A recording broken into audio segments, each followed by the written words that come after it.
Dr. Babones is a quantitative comparative sociologist whose current research focuses on the political sociology of democracy.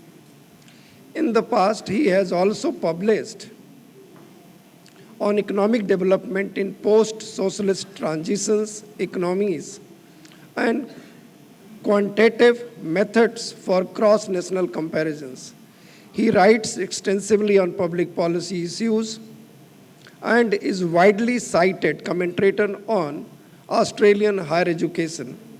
His short book, The New Authoritarianism, Trump Populism and the Tyranny of Experts, was named among the best on politics 2018 by the Wall Street Journal. I welcome you, Professor Babones, for the talk. All right, well, I'm Salvatore. Thanks, everyone, for coming. I was asked to speak today to give a short primer on critical theory. I should stress this is not my research. This is a teaching lecture on critical theory, and I'm very happy to have the opportunity to teach about it. Critical theory is a set of broadly humanistic approaches to the social sciences, meaning they're not based on empirical research, they're based on theoretical understandings of the world. And the basic idea is that, I just assumed I would be able to lecture from my slides. So the idea is that people are embedded in larger social structures that shape the way they think. For example, if you grow up in a patriarchal family, you might have an affinity for patriarchy or being willing to accept larger patriarchal institutions in society. Critical theorists would assert that it might even prime you for authoritarianism and receptiveness towards authoritarianism. Can we go to the next slide? Critical theory is largely associated with the Frankfurt School. The Frankfurt School arose in Germany in response, as Dr. Els said, to World War I and the failure of global socialism, or the failure of a socialist revolution to emerge globally. And the question was, why are people not embracing the socialist revolution that critical theorists thought was in their interest? And their answer was that they had been psychologically programmed by their positions in larger social structures to have a set of attitudes that accepted those social structures. Some of the theorists associated, well, I'll just say they're on the board. Can we go to the next slide, please? Okay. Some of the best empirical research on critical theory is found in the United States, and some of this is actually of very high quality. So, for example, American sociologists have shown pretty persuasively that young Americans, as young as age 3 or 4, are already aware of of racial hierarchies in the United States, which is to say that a 3-year-old already knows that white ranks higher than black, is already aware that black is a term of derision. They're already aware of derisive terms for people of different minorities, which is to say that 3-year-olds from the family environment have already picked up the larger cultural hierarchies and the larger racial hierarchies in American society. They're also aware of who is what race. So they're very aware, I'm white, you're black, you're Asian, in the American context, which is not necessarily an essential racial quality, it's how Americans define race. Children pick this up at a very young age. Can we go to the next slide? Okay. Crucially, it's not only white, quote-unquote, children who are race conscious. Critical race studies in the United States have found that all children are race conscious, or able to identify people by race, and all children have incorporated in their minds the existing racial hierarchy, which is to say that it's not just white children who are aware that there's a hierarchy that places whites above blacks, but also black children are aware that there's a hierarchy that places whites above blacks.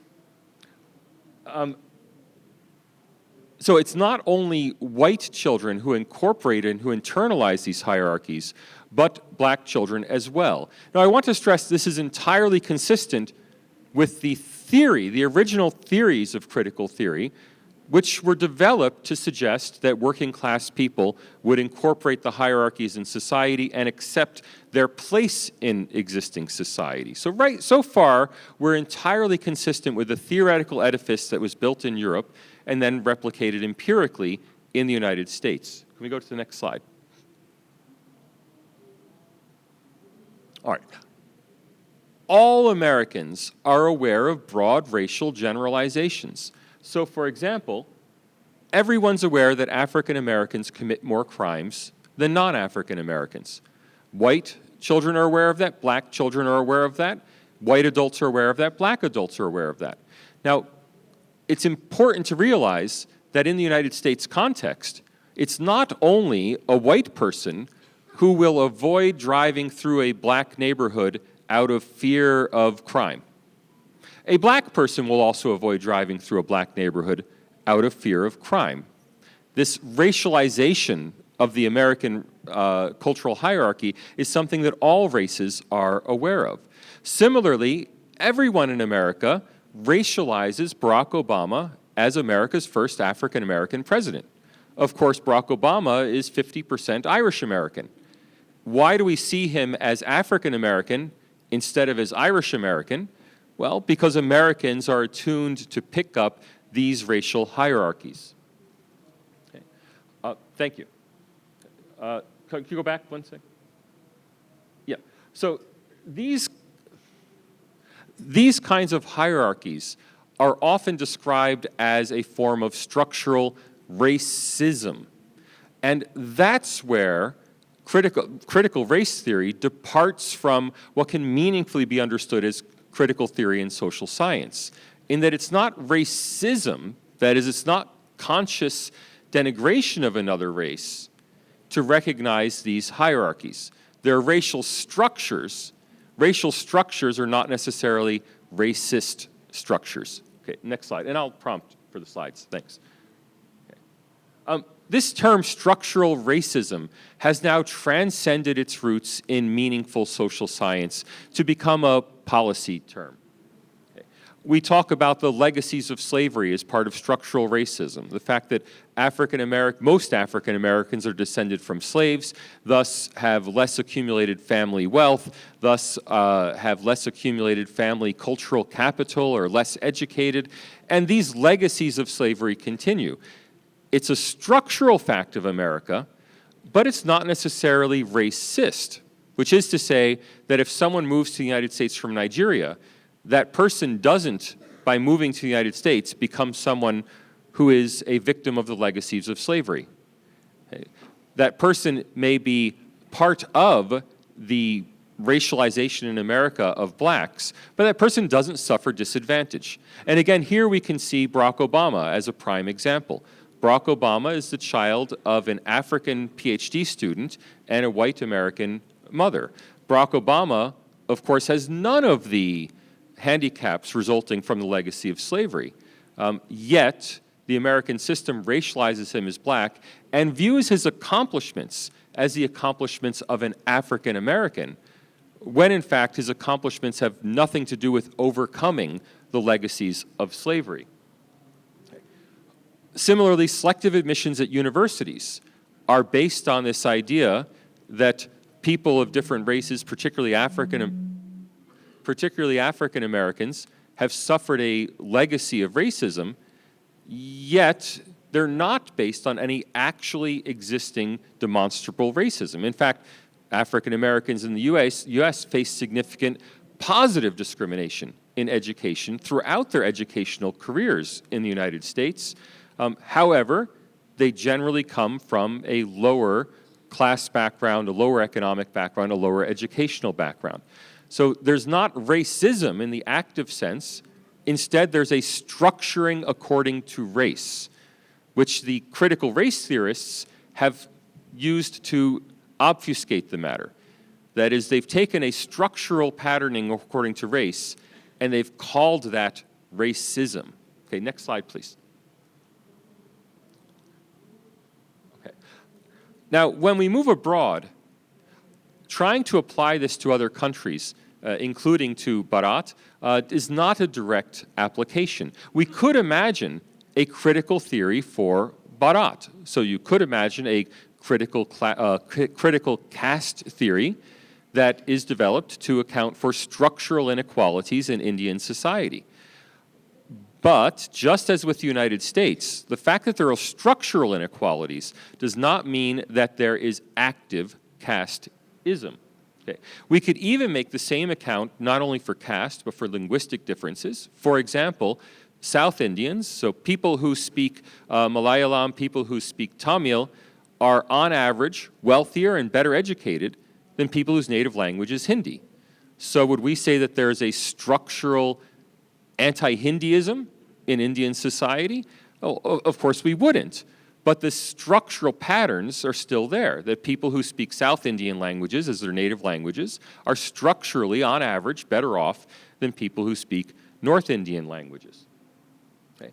The key point here is that structured societies that are structured by topics like race or linguistic issues or caste, this is not necessarily the result of current discrimination.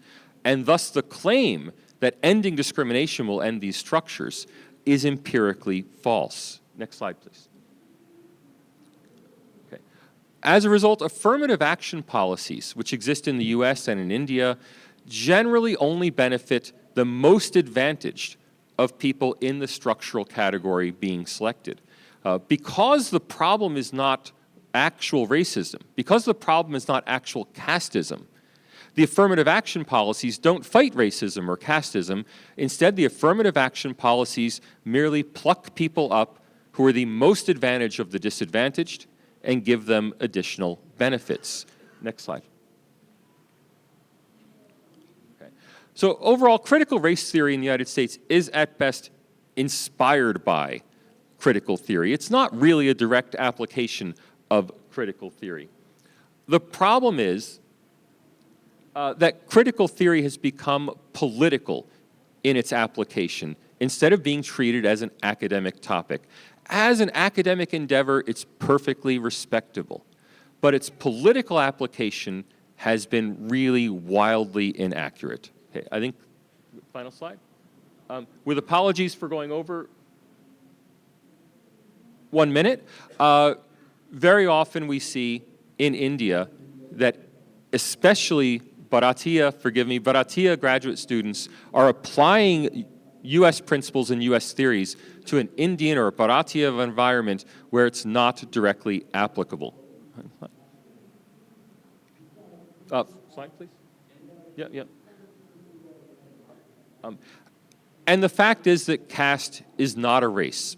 So we can't take US racial hierarchies and assume that the same kinds of hierarchies apply in India as a caste hierarchy. Slide.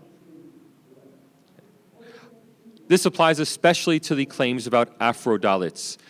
There is no evidence that, in fact, Dalits form a former slave category in India, that they're descended from African slaves, or indeed that there's any racial attribute of Dalit status.